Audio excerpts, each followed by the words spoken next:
안녕하세요. 사이다 가득한 이야기를 한가득 들고 찾아온 사연자 인사드릴게요. 본격적인 이야기를 하기에 앞서서 잠시 수다를 좀 떨어볼까 합니다. 혹시 영화 기생충 보신 분들 계신가요?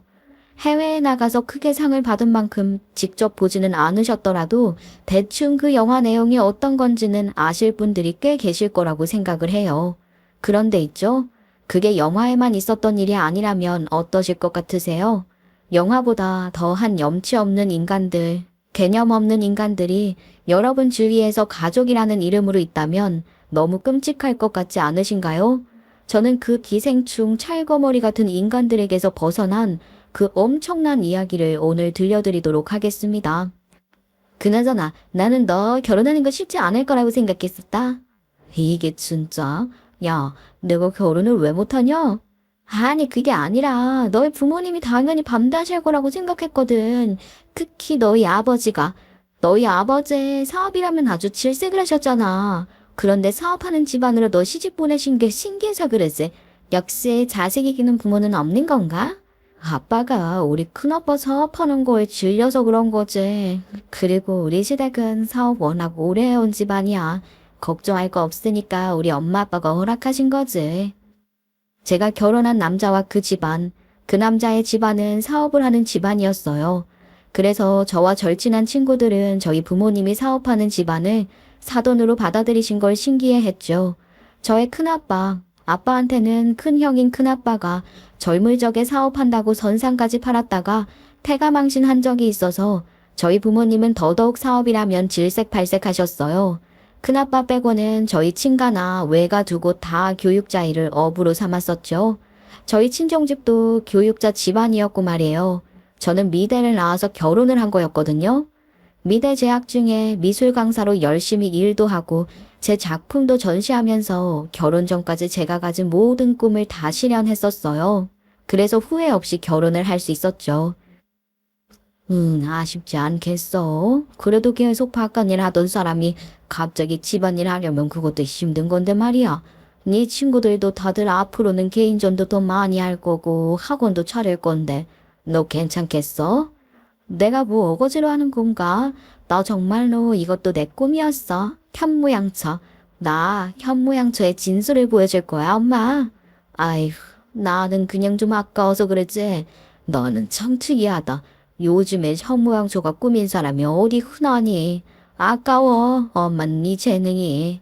엄마, 내가 행복한 게 좋다며. 나는 결혼하고서 현모양처 되는 게 꿈이고 내가 행복할 것 같은 선택이네요. 저는 결혼을 하고 나서 전업주부로 지냈어요. 제가 전업주부 선언을 했을 때 저희 부모님은 저의 경력과 능력이 아깝다면서 다시 한번 생각해보라고 하셨었죠. 하지만 저는 정말로 제가 하고 싶어서 전업주부를 택한 것이었어요. 결혼을 하게 된다면 나는 현모양처로 살겠다. 어릴 때부터 생각해왔으니까요. 누가 시킨 것도 아닌데 혼자 신부 수업도 열심히 배웠답니다. 저는 결혼할 때 집을 해갖고 갔어요. 제가 외동딸이라 엄마 아빠가 엄청 귀하게 키우셨거든요. 시집가는 딸, 가서도 기펴고 살라고 집을 해주신 것을 알았기에 감사히 받았어요. 부모님께 보답하는 길은 내가 결혼해서 행복하게 잘 사는 것이라고 생각을 했죠. 저랑 남편 딩크족이었습니다. 저희는 둘이 잘 놀러 다니고 오붓하게 잘 지냈어요. 부모님도 제가 결혼해서 아이 없이도 단란하게 잘 사는 모습에 마음을 놓으셨고요. 저희 부부를 보면서 결혼하고 싶다는 생각을 갖게 된 커플들도 주변에 많았으니까 정말 행복하게 잘 살기는 했던 거죠. 그런데 있죠. 빚 좋은 개살구라고 그것도 딱 결혼 3년 차까지만 행복한 거였어요. 그러지 말고 인터넷 사업으로 방향을 돌려보는 건 어떨까? 요즘 사람들 오프라인에서 물건 보고 정작 사는 건 온라인에서 사잖아. 어머님 아버님은 더군다나 직접 공장도 돌리시니까 마진 남기는 거야 자유롭게 선택하실 수 있는 거고. 자기가 잘 몰라서 하는 소리야. 있잖아. 요즘 사람들 인터넷으로 많이 하는 거 나도 알지. 그런데 어른들은 또 어른들만의 그 영업세계가 있는 거거든. 우리 그 인터넷 사업 안 하고도 지금까지 잘 해왔어. 요새는 그냥 잠시 힘든 거지. 그래도 어찌되었든 매출이 감소하고 있다고 하니까 요즘 다들 온라인 마켓은 기본적으로 하잖아. 아유, 우리가 해오던 방식이 있는 거야. 걱정하지 마. 저희 시댁은 홍삼 사업을 했었어요. 홍삼을 져서 팔고 홍삼 액기스를 내리는 사업을 했죠. 그런데 시대의 흐름에 맞춰 나가야 발전이 있는 건데도 시댁은 전통이라는 말을 가져다 붙이면서 제가 이야기하는 소리에 귀 기울이지 않았어요. 도대체 그런 생각과 그런 좁은 견해로 어떻게 그 사업을 읽어왔나 싶더라니까요. 고객들이 원하는 걸 파악해서 하고 상품 판매량에 맞게 해야죠. 그냥 무턱대고 늘 하던 대로 이 또한 지나가리다를 외쳐대면서 계속 적자의 길로 달려나가는데 정말 답답했습니다. 매출이 떨어지고 공장 운영이 잘 안 되는 와중에 원인을 공장의 외관적인 노후 상태, 매장의 노후 상태를 운운하며 대대적으로 돈을 들여 갈아엎었어요. 하지만 그게 될 리가 있었겠어요? 나가는 돈은 많은데 들어오는 돈은 없으니 결국 시댁의 사업이 폭삭 망하고 말았어요. 시댁의 홍삼 사업은 옛날에는 잘 되는 사업이었지만 시간이 지나면서 도태되는 사업인 거였으니까요. 내 말이 그 말이야. 요새 대기업들도 가격 낮춰서 최대한 가성비로 판매하는 게 태반인데. 아유, 내가 정말 속 터져 죽겠다니까. 아이 뭐 어떻게 하겠어. 네가 말해도 너희 시댁 식구들 눈 하나 깜짝 안 한다며? 너도 괜히 말하지 마. 괜히 말해서 좋은 소리 못 듣는 거야 뭐. 일단은 우리 남편이 이번에 가게 직원들한테 돌린다니까 10세트 보냈죠. 깎아주지 말고 그 값으로 주고 남는 건 네가 따로 챙겨놔. 아, 고마워. 재고가 처리하기 막막할 정도로 남아서 말이야. 내가 몇 세트 더 얹어서 보낼 테니까 그건 너 챙겨서 먹어. 알겠지?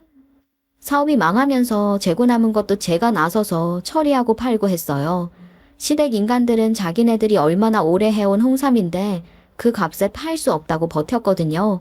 자존심 부리다 굶어 죽을 일 있습니까? 저라도 나서서 싸게 팔아야 했어요.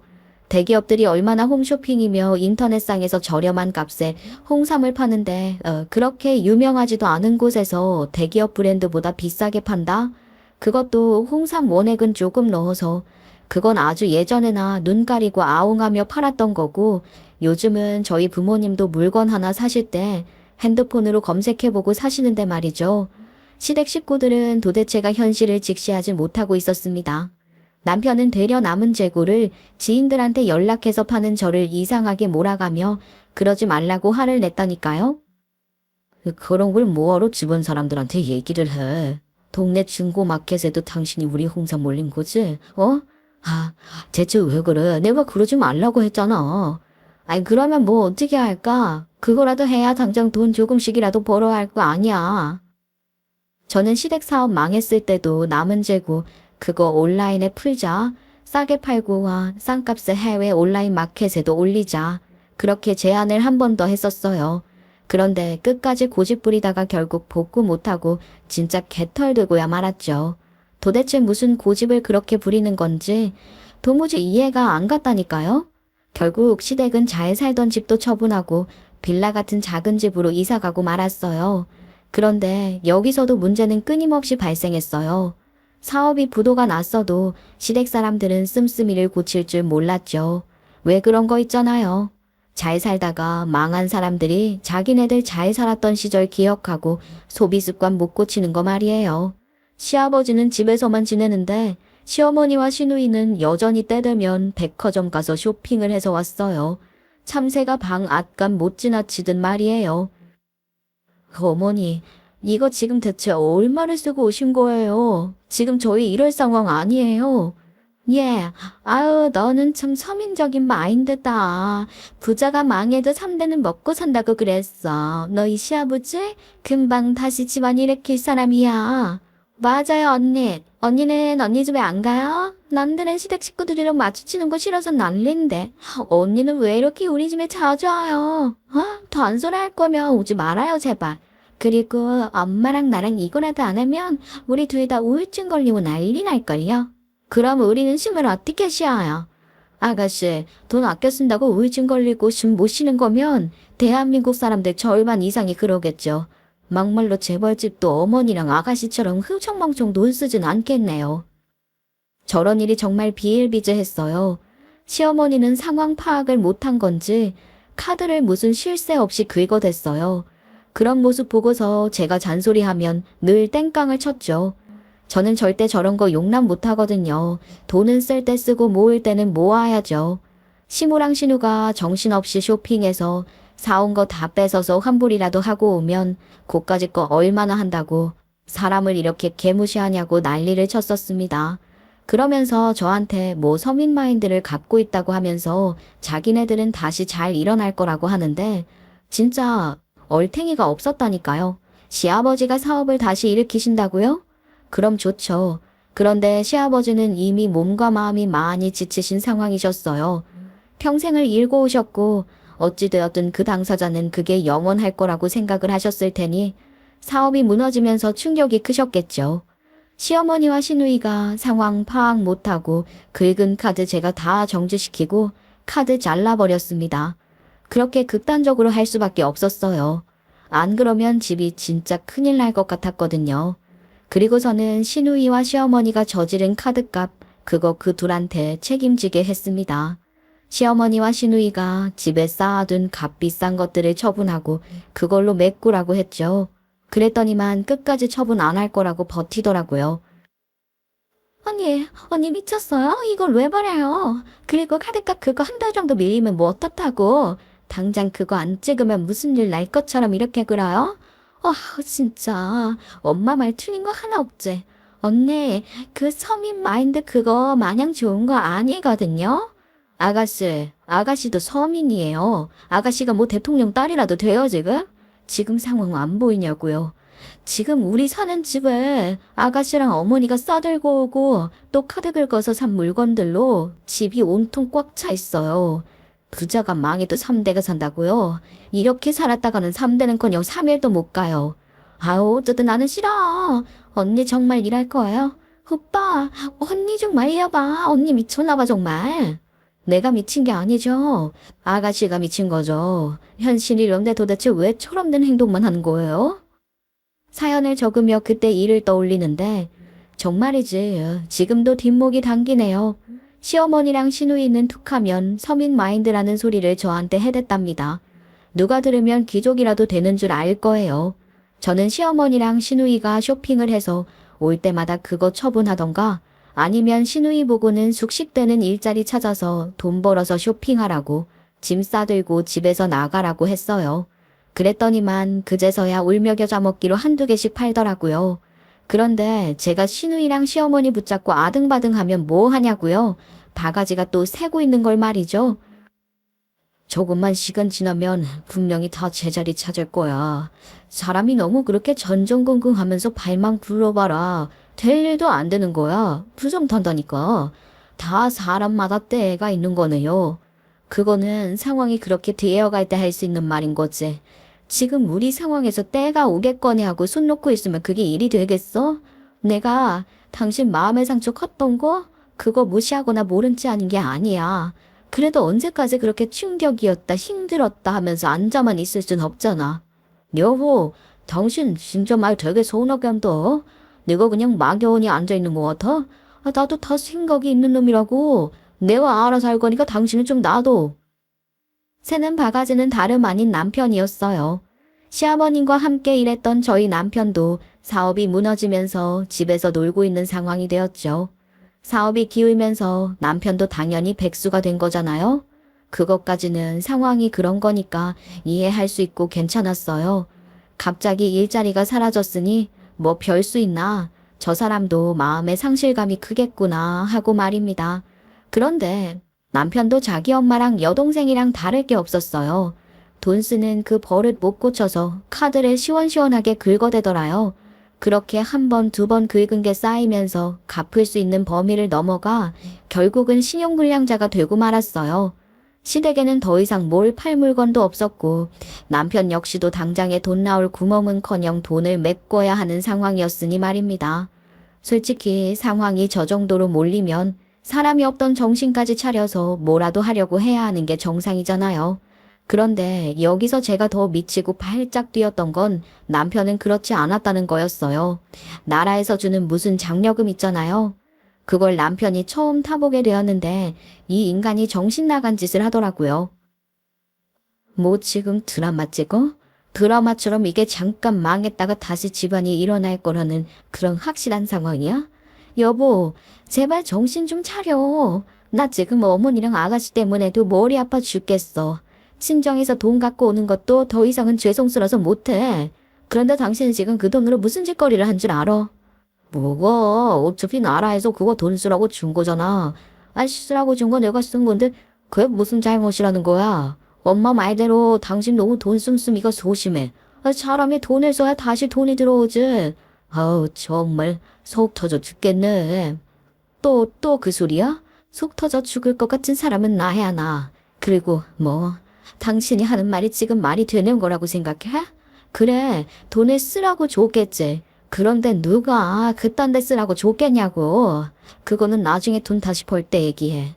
씀씀이가 당연히 작아야지. 그럼 지금 이 상황에서 당신처럼 그 돈으로 재벌 놀이하고 다니는 게 정상이니. 나라에서 나오는 장려금, 그거로 남편 놈이 고급 일식집, 코스 요리집을 돌아다닌 것이었어요. 그 돈으로 당장 생활에 필요한 생필품 사고 아끼고 아껴서 생활비에 보태야 하는데 그걸로 지 친구들 만나서 밥 사 먹고 한 것이었습니다. 전날 저도 눈이 제대로 돌아서 낼 수 있는 화는 다 내어 남편을 박박 긁었던 것 같아요. 속이 터질 것 같아서 말이죠. 그런데 남편은 또 그걸 자기 엄마인 시어머니한테 하소연을 했지 뭡니까? 자기 자식이 최고라고 생각하는 시모는 저한테 전화해서 밥도 못 먹냐고 성질을 냈어요. 예, 남자가 사회생활 하려면은 당연히 그 정도 돈은 써야지. 너는 꼭 그렇게 네 남편이 거지새끼 마냥 어디 시장 분식집 가서 떡볶이나 주워 먹고 다녀야 속이 풀리겠니? 얘가 정말 남편 아낄 막지 말어. 뭐 저런 식으로 말입니다. 도대체가 저 집안 식구들은 뭐가 창피하고 어떤 거에 화를 내야 하는 건지 모르는 걸까? 하는 생각이 저 때 처음으로 들었어요. 저렇게 말도 안 되는 소리를 하는 시어머니한테 저는 바른 소리로 또 한 번 시어머니의 속을 긁어 놓았죠. 의도한 건 아니었어요. 저는 바른 소리는 해야겠어서 한 것뿐이었고 속을 혼자 긁혀서 화를 낸 건 시어머니였으니까요. 어머니, 제가 솔직히 말할까요? 지금 저희 상황에서요. 어머니 아드님한테는 지금 떡볶이도 사치해요. 떡볶이 국물이라도 얻어다가 감사합니다 하고 먹어야 하는 게 지금 저희 형편이라고요. 뭐라고? 야, 너 지금 뭐라고 그랬어? 내 아들이 뭐가 모자라다고 국물이나 얻어먹고 있어야 한다는 거야. 지금 기분 상하시고 화나셔도 저 할 말은 해야겠네요. 어머니, 지금 그이랑 저는요, 집에서 찬물에 밥 말아 먹고 다니는 게 지금 저희 상황에 맞는 거예요. 초밥 코스 요리 먹으러 다닐 게 아니라요. 아이고. 이래서 너랑 말을 섞기가 싫었던 거야. 아유, 이래서 수준 맞는 집안이란 결혼을 시켰어야 하는 건데 나는 애초부터 교육자 집안 싫었어. 하나같이 말이야. 아주 답답한 샌님 같아서는 말이야. 시부모님과 시누이는 저희 집 가까이에 있는 빌라에 살았지만 제가 하도 돈 쓰는 것 가지고 따지고 들고 잔소리해서 저희 집에 아예 안 오는 상황이었어요. 그래서 시어머니가 찾아오지는 않고 전화로만 난리를 떤 거였죠. 저는 시어머니한테 더더욱 솔직하게 이야기를 했어요. 어머니, 솔직히 말씀드리면 저는 이 사람이랑 이혼하고 제 살 길 찾아서 혼자 살면 그만이에요. 그럼 제가 돈 걱정할 일이 있을 것 같으세요? 저희 부모님 이미 노후 보장 다 되어 있으신 분들이고 저 혼자 일하면 금방 다시 돈 벌고 해서 잘 살 수 있어요. 그래도 제가 이 결혼 유지하려는 건 애 때문이니까 더 이상 저 자각하지 마세요. 평소에 시어머니라면 소리 지르고 난리 쳤을 텐데 주머니가 가벼워지니 사람이 확실히 주눅들기는 했더라고요. 제가 이혼 얘기까지 운운하면서 저렇게 이야기하니까 저한테 너무 남편 갈구지 말라고 하고는 전화를 끊었어요. 그날 저녁 자기 엄마한테 제가 혼났을 거라고 혼자 기대하고 들어온 남편놈한테 맨밥에 김치만 줬습니다. 찬물에 말아서 먹으라고 그게 내 수준이라고 말이에요. 자존심 있다고 화내다가 새벽에 배는 고팠던 건지 찬물에 밥이랑 김치에서 우적우적 먹더라고요. 애를 키우는 것 같았어요. 결국 저는 정신 못 차리는 남편을 대신해서 이를 악물고 일을 하기 시작했어요. 저는 낮에는 미술학원 선생님으로 일하고 저녁에는 파출부 일을 하게 되었죠. 솔직히 저는 제가 열심히 사는 모습을 보면 남편도 정신 차릴 줄 알았습니다. 그렇게 빡세게 일해서 남편 앞으로 있던 빚을 변제해줬어요. 정신 좀 차리자 제발. 여보, 우리 지금 우리 둘만 있는 거 아니야. 알지? 당신 우리 애가 뭐 혼자서 알아서 크는 줄 알아? 제발 좀 정신 차려. 지금 대체 무슨 소리를 하는 거야? 나 정신 말짱하거든? 왜 이래 정말? 당신 가만 보면 혼자 무슨 드라마 찍는 거 같은 거 알아? 구스오러 금수나 뭐 그런 드라마 주인공이라도 된 거 같아. 당신이야말로 정신 차려. 왜 청승이야? 청승? 그래, 지금 내가 그럼 청승 안 떨게 생겼어? 당신이 하는 꼴을 봐봐. 내가 혼자서 발 동동 굴게 생겼나 안 생겼나? 사람이 어쩌면 이렇게 책임감이 없을 수가 있어? 그러게 누가 임신을 하래?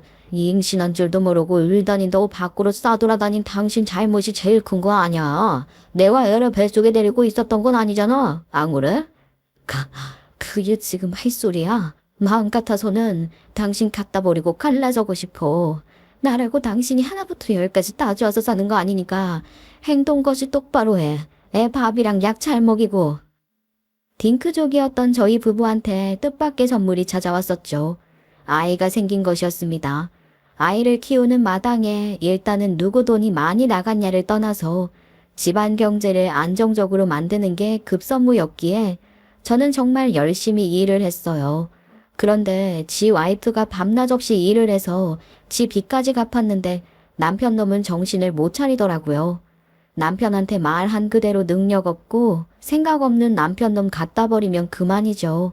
맞아요. 아이도 혼자 키우면 되는 거고요. 그런데 그럴 수가 없었어요. 저희 아들이 조금 아팠거든요. 다른 아이들보다 성장 속도가 느리다고 해야 할까요? 그래서 제가 일을 하는 동안 다른 아이들처럼 어디 학원을 보낸다거나 하는 건 할 수 없는 상황이었어요. 옆에 장애활동 보조사 선생님이 계시거나 하지 않으면 아이는 혼자 있을 수 없었거든요. 그런데 그것도 경쟁률이 세서 아들을 남편이 보고 있는 상황이었습니다. 연세가 있으신 저희 부모님한테 어른 둘이서도 감당하기 어려운 아들을 맡기기란 더더욱 불가능했고요. 그래, 네가 언제 나를 남편으로 보기는 했냐. 나는 그냥 애 돌보는 돌봄이 뭐 그런 거 아니야. 그래. 당신 나한테 지금 그 정도밖에 안 돼. 그런데 그것도 당신 감사해야 하는 거야. 알아? 아이나 잘 돌봐. 티격태격하고 이따금 막말로 서로 상처를 주긴 했어도 그래도 남편이 있으니 아이를 두고서 내가 일을 할 수 있었고 애초에 남편이 아이를 볼 때는 집에서 구직 활동을 하고 알아보면 남편이 직장을 잡으면 제가 바통 터치해서 다시 집에서 아이를 돌보고 전업주부로 돌아가기로 했었어요. 그런데 서 있으면 앉고 싶고 앉으면 눕고 싶다고. 남편은 집에서 있는 게 천성이 된 건지 그 인간 정신 못 차리고 집에서 아이 대충 보면서 핸드폰으로 현질이나 하고 있더라고요. 진짜로 오직 아이 생각해서 참고 살았어요. 아이가 아빠를 잘 따랐으니까요. 매일매일 하루하루가 정말 지옥 같았습니다. 하루 온종일 일하고 집에 돌아와 아이를 재우고 나서도 가만히 휴식을 취하는 게 아니었어요. 남편이랑 다투기 바빴네요. 지금 내 손 안 보여? 이 나이에 손이 이렇게 드는 게 말이 돼. 손가락 마디마디며 손목이 안 아픈 곳이 없어. 그런데 뭐? 게임 충전하게 계좌에 돈 보내라고? 내가 일하다가 어처구니가 없어서 그대로 주저앉았다. 알아. 내가 놀아. 당신 정말로 내가 집에서 가만히 논다고 생각하는 거야? 나도 집에서 일하는 거야. 유리 챙기는 게 얼마나 힘든데. 그거 몇만 원 충전하는 거 나한테는 힐링이고 스트레스 푸는 건데 그거 하나 지원을 못 해주냐? 그럼 나는 뭔데? 난 뭐 무적이야? 내가 정말 아무렇지 않을 거라고 생각해?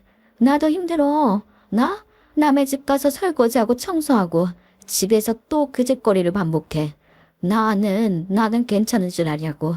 당신 이번 달 안에 무조건 일 구해. 안 그러면 나 진짜로 당신이랑 더는 못 살아. 나중 가서는 제가 최후의 통첩을 날려버렸죠. 그러면서 제가 이혼 서류까지 내보이니 지도 심각성을 알았는지 그제서야 친구들이며 후배, 선배한테 일자리를 물어보더라고요. 그런데 그 와중에 또 재밌는 일이 하나 발생한 거 아니겠어요? 내가 어릴 때부터 사주에서도 재물복이 있다고 했잖아.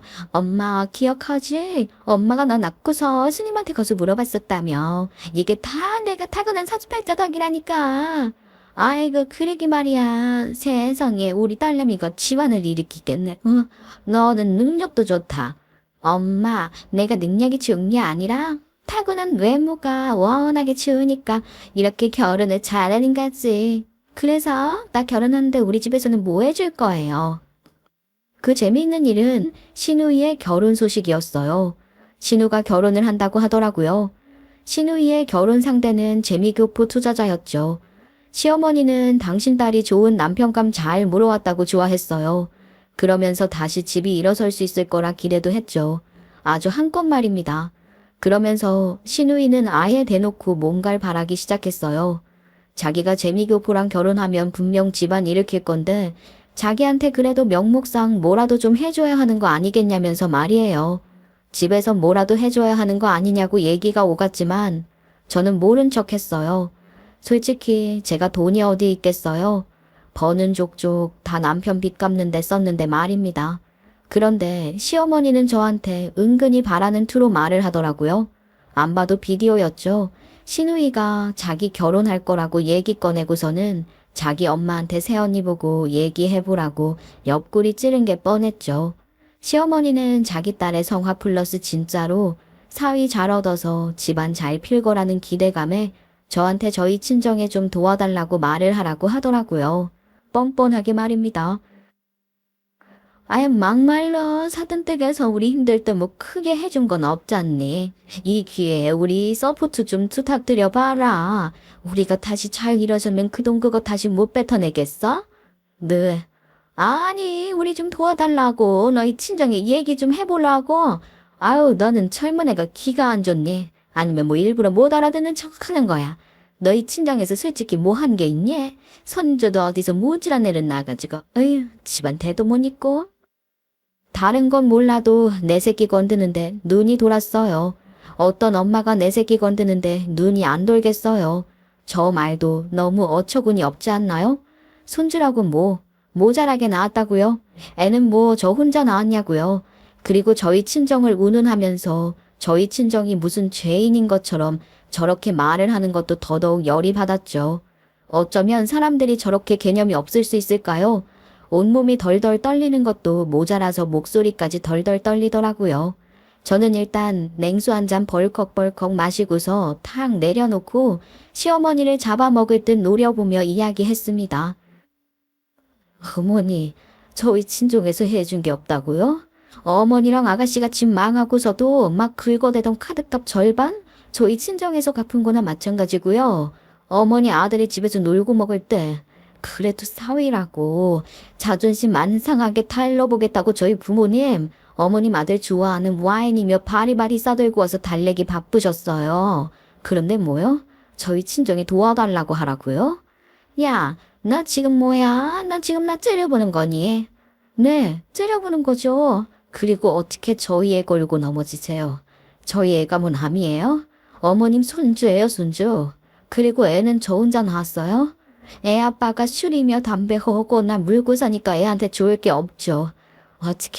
어떻게 어머님도 자식 있는 엄마인데 저한테 그렇게 이야기를 하실 수가 있어요. 저는 도대체가 이 집안 식구들은 양심이 있는 거냐 없는 거냐라는 말까지 해버렸어요. 그렇잖아요? 어디서 감히 내 새끼를 걸고 넘어지며 그리고 무슨 저희 친정에 돈 맡겨놨냐고요? 저희 친정이 은행인가요? 무슨 말을 저 따위로 하는 건지. 그런데 시어머니는 자기가 한 거 생각 못하고 저한테 더 난리치더라고요. 너 말 희한하게 한다. 아니 누가 그 카드값 내달라고 했어? 야, 그거 한두 달 안 낸다고 아무 일도 안 생겨. 괜히 연체되면 안 된다고 네가 설레발랄레발을 쳐서 그런 거지. 아니 누가 갚아달라고 했냐고? 연체가 뭐 별거 아닌 거예요? 당장에 생활비 없어서 빌빌대는 마당에 카드라도 막히면요? 정말 필요할 때는 어떻게 하시려고 그랬는데요. 저한테 돈 얘기하지 마세요. 저희 친정 얘기도 꺼내지 마시고요. 저 할 만큼 했어요. 시어머니가 뭐라 하던 말던 저는 말딱 잘라버렸습니다. 전날 시어머니라는 여자랑 대판 싸웠네요.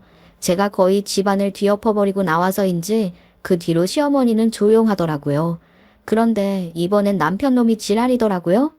시누이 결혼한다니까 어쨌든 집안 경상이 오랜만에 시댁 식구들이랑 같이 밥 먹는 자리를 가진 거죠. 그런데 남편이 가족 모임에서 자기가 다 알아서 해준다. 작은 오빠만 믿어라 하면서 떵떵거리는 게 아니겠어요? 제 입장에서는 황당하기 짝이 없었죠. 얼마 전까지만 해도 신불자였던 사람이 대체 뭘 할 수 있겠냐고 생각하며 허세 부리는 거겠거니 하고 흘겨보고 말았네요. 그러던 어느 날 저는 저희 친정엄마가 계단에서 넘어졌는데 크게 다쳤다는 소식을 듣고 병원으로 달려가야 했어요. 결국 저희 친정엄마는 2주 입원해야 한다는 진찰을 받았죠. 그래서 제가 간호하기로 했어요. 그 와중에 제 남편 뭐가 그리 바쁜지 저희 엄마 병원에 딱 한 번 와보고 말더라고요. 그 사람이 병원에 안 오는 게 괘씸한 것도 있는데 어째 불안하더라고요. 뭐 하고 다니길래 엄마 병원에 얼굴 몇 번 비치고 말어? 당신 솔직히 말해. 요즘 대체 뭐 하는 거야? 아우 야, 손 막혀 죽겠다. 내가 뭘 뭐해? 집에서 해보지. 좀 적당히 해라. 어? 내가 너한테 얼마나 지골죄를 지었다고 사람을 그렇게 봐. 네가 애 잘 보라며. 그래서 애 잘 보고 있잖아. 그럼 뭐 이제 내가 장모님 가져가서 와. 좀 적당히 좀 해라. 저는 불안했었거든요. 다니는 회사도 없는 사람이 저 모르게 뭔 짓을 하는 건지. 그런데 집에 와보니 생각보다 평범하더라고요. 남편도 정색을 하면서 화를 내기에 저는 괜히 의심했나? 속으로 미안해 했습니다. 남편이 직장을 계속 알아보고 있느라 그랬구나 하고서 말이죠. 그런데 역시 저의 불안한 감이 맞았던 거예요. 결국 저는 진실을 알아버리고 말았거든요. 다름 아닌 남편은 제가 저희 친정엄마를 케어하느라 자리를 비운 사이 저 몰래 제 명의의 집으로 주택담보대출을 받았더라고요. 정말 어이가 없어서 웃음도 눈물도 안 나왔네요. 그걸 저한테 형님이 알려줬어요. 엄마 퇴원 수속 마치고 집에 모셔다 드리고 나왔는데 형님한테 전화가 왔죠. 형님은 잔뜩 상기된 목소리로 저한테 당장 같이 변호사 사무실 가자고 했었어요. 아니, 형님, 그게 갑자기 무슨 말씀이세요? 일단 좀 진정하고 이야기를 해보세요. 무슨 일 있으신 거예요? 동서, 정말 아무것도 몰랐구나. 됐고, 우리 그놈의 맹씨 집안이랑 또 이상 엮이지 말자고. 네? 그게 대체 무슨 말씀이세요? 아주버님이랑 싸우셨어요, 형님? 저는 형님의 엄청난 분노와 시댁을 향한 폭언에 이거 보통 일이 아니라고는 생각을 했습니다. 대체 왜 그러시는 거냐? 형님한테 물으니 형님은 깊게 심호흡을 하고는 그제서야 저한테 말을 해줬어요. 동서, 이 인간들이고 정신 나간 것들이야. 서방님이 동서 명의로 주택담보대출 받은 거 알아? 형제가 쌍으로 질혈병이 났다니까. 형님한테 들은 말은 충격적이었죠. 남편이랑 아주버님 둘 다 주택담보대출을 받았다는 것이었습니다. 아주버님은 그렇다 쳐도 신불자인 남편이 이게 어떻게 가능했냐. 참 대단하더라고요. 남편한테는 형이 있거든요. 남편은 삼남매예요. 아무튼 그 삼남매에서 장남인 저희 아주버님이 무려 은행원이었거든요. 아주버님이라는 인간이 자기 직업을 악용한 거죠. 이 모든 일은 아주버님과 남편의 합작품이었던 겁니다. 아주버님이라는 놈이나 남편 놈이나 자기네들 와이프들 뒤통수를 제대로 친 거였어요. 오로지 지네 집안 식구들을 위해서 말이죠. 이 사실을 알고 형님은 당장 이혼할 거라며 저한테 전화를 한 거였고 말입니다. 그런데 이런 생각이 들더라고요. 이렇게 쉽게 한번 뒤집어 엎고 이혼하기엔 말이 안 된다는 생각 말이에요. 그래서 저는 형님한테 제안을 했어요. 왜 형님, 일단은 모른 척 해야 해요. 그게 저희한테 더 유리한 것 같아요. 동서, 이거 그냥 넘어가면 안 되는 거다.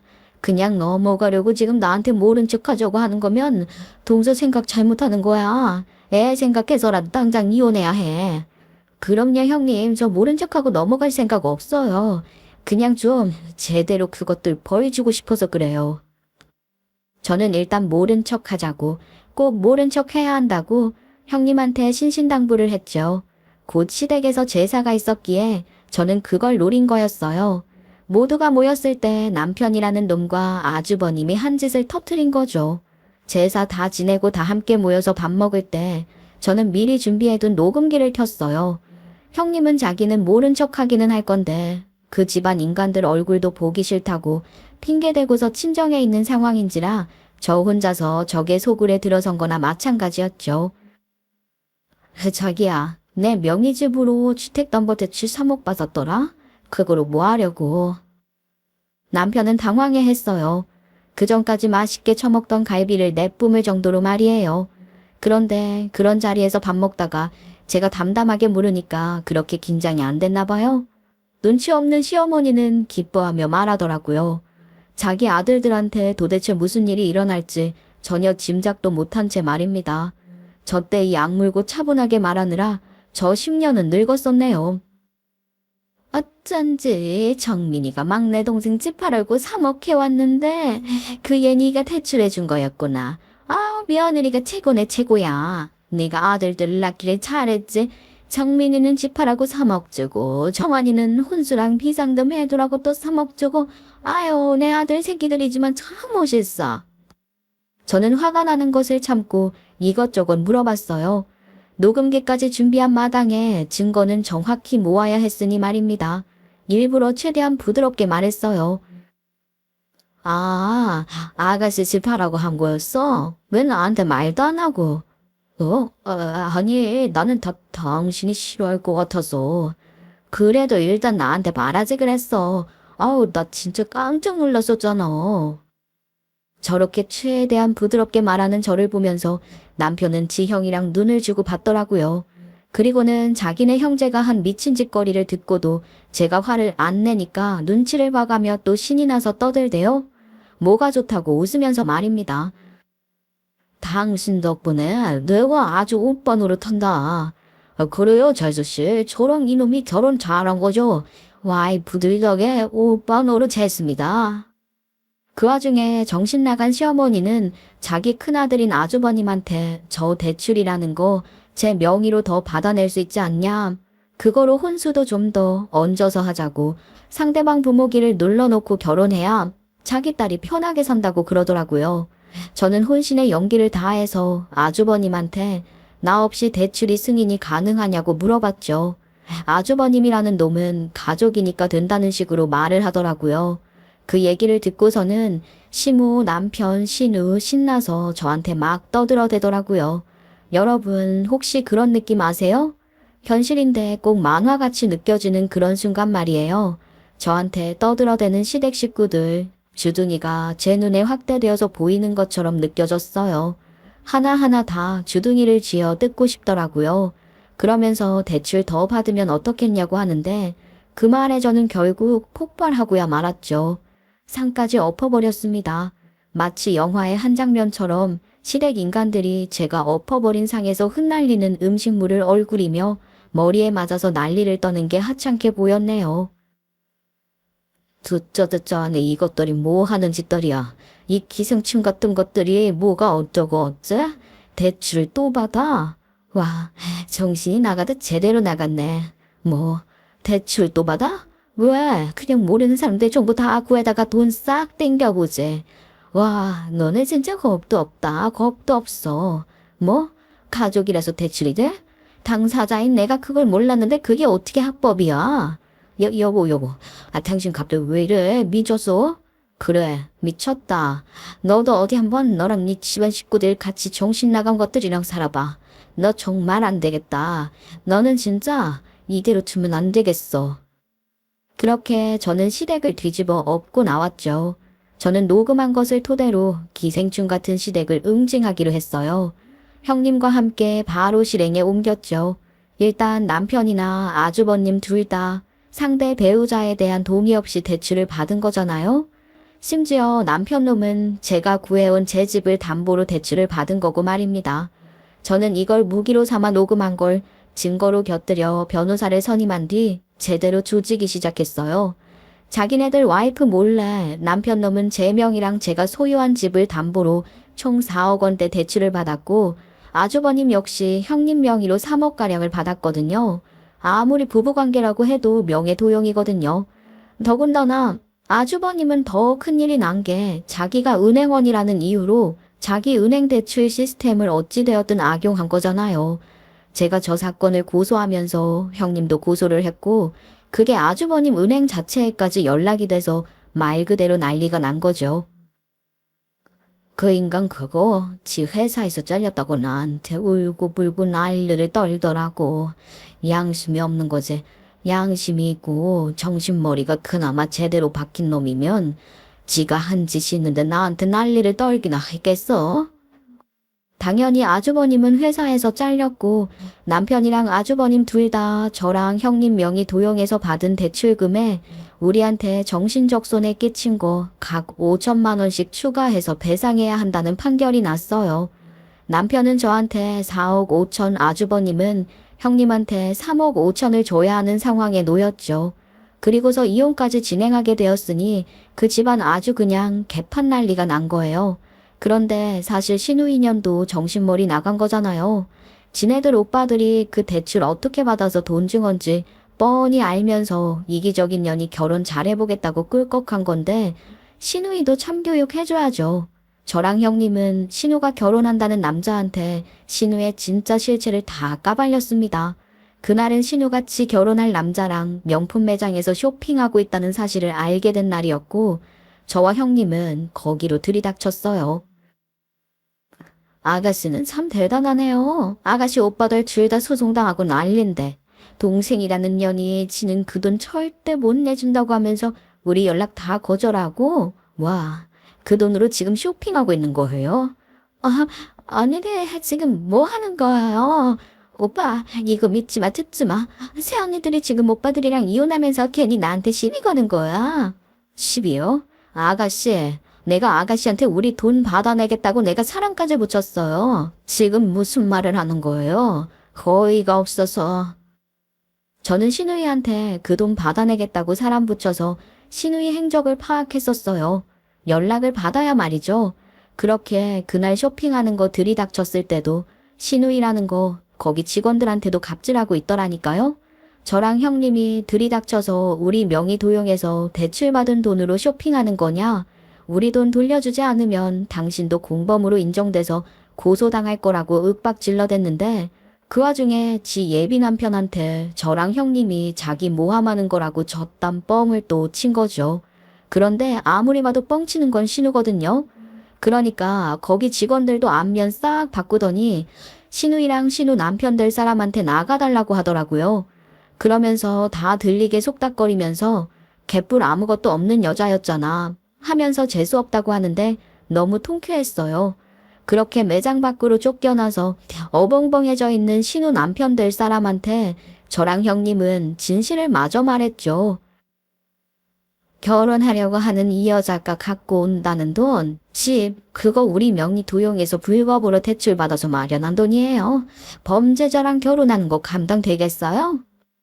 저 말을 듣고 신우 남편 될 사람은 생각할 시간 갖자고 하더니만 신우이 두고 그대로 빠져나가고 신우이는 마스카라 번져가며 달려가고 대체 신우는 어떻게 본인 현재 상황을 속였는지 대단하더라니까요. 당연히 신우는 집도 혼수도 아무것도 장만할 수 없었죠. 저한테 찾아와선 울고불고 하고 시모가 가족끼리 왜 그러냐고 저랑 형님한테 난리를 치기 바빴어요. 그걸 왜 우리한테 말해요? 어머니 그 잘난 아들 2명 찾아가서 붙들고 돈 구해오라고 하세요. 그럼 그 사기꾼들 같은 것들 어디서 또 모르는 인간들 명의 도용해서 돈 구하겠죠. 어머머, 그러면 깜방에서 동생 결혼 소식 듣겠네? 저희의 말에 시모는 자기 쓰러진다고 거품 무는데 저희는 무시하고 그 자리 박차고 나왔습니다. 그 뒤로도 시댁 인간들은 애걸복걸 해댔어요. 그러든 말든 저는 동시에 남편에게 이혼 소송을 진행했죠. 신우는 남편에게서 돈을 받았지만 아직 집은 못 산 듯 하더라고요. 남편이 급한 대로 신우한테 그 돈 다시 뱉어내라고 했으나 신우이는 여전히 그 돈 못 준다고 했나 봐요. 남편과 신우의 개싸움이 시작된 거죠. 돈 앞에서는 혈육이고 뭐고 없나 봅니다. 뭐 어쨌든 저는 저와는 상관없는 일이니 그 돈이나 내놓으라고 했어요. 그러고서 겨우 이혼을 했네요. 이혼 소송 결과는 너무나 뻔했죠. 아내 명의 도용해서 대출받은 놈이 어떻게 유리하게 이혼을 할 수가 있겠어요. 남편 놈 유책 배우자로 되어서 저한테 위자료 주고 아들 양육권 저한테 뺏기고 양육비만 매달 200만 원씩 주게 되었어요. 아이가 아픈 상황이니 양육비가 높게 잡혔거든요. 그런데 그거 아시죠? 꼭 저런 인간들이랑은 인연 쉽게 안 끊기는 거요. 이혼하면 다 끝일 거라고 생각을 했는데 전시댁에서 가끔씩 제 집에 찾아와서 돈 좀 꿔달라고 한다니까요. 아휴, 솔직히 말해서 우리가 아무리 안 좋은 꼴을 봤다고 해도 한이 애 아빠 아니겠어? 한이가 좀 도와줘라, 응? 제가 왜요? 그리고 저는 누누이 말씀드렸지만 그쪽 집안이랑 더 엮일 생각 없어요. 제가 말했었죠? 한 번만 더 찾아오면 경찰에 신고할 거라고요. 어떻게 하실래요? 지금 경찰 부를까요? 아니야, 갈게. 미안해. 절대로 찾아오지 않을게. 예, 근데 너 정말 너무한다. 너 이러다가 진짜 벌 받아. 네, 반사고요. 제가 벌 받으면 당신네들은 지옥불에 떨어져서 아주 재가 될 때까지 탈 거예요. 저한테 더 험한 소리 듣기 전에 빨리 꺼둬주시는 게 좋을걸요? 저는 결국 시댁 인간들에 대한 접근 금지 신청까지 하게 되었습니다. 그 인간들이 저랑 전영님한테 들러붙는 이유는 늘 같았어요. 전 남편이랑 전화주버님 둘 다 저랑 전영님한테 이혼당하고 전 시어머니 있는 본가로 들어갔는데 다 큰 자식들이 부모랑 사는 게 좋겠어요. 허구한 날 부딪히는 거죠. 그게 싫으니 돈 몇 푼이라도 받아서 독립하려 했던 거죠. 그 와중에 전 시어머니는 씀씀이 그거 못 고쳐서 카드 연체로 돈 쓸 것도 딱 끊긴 거고요.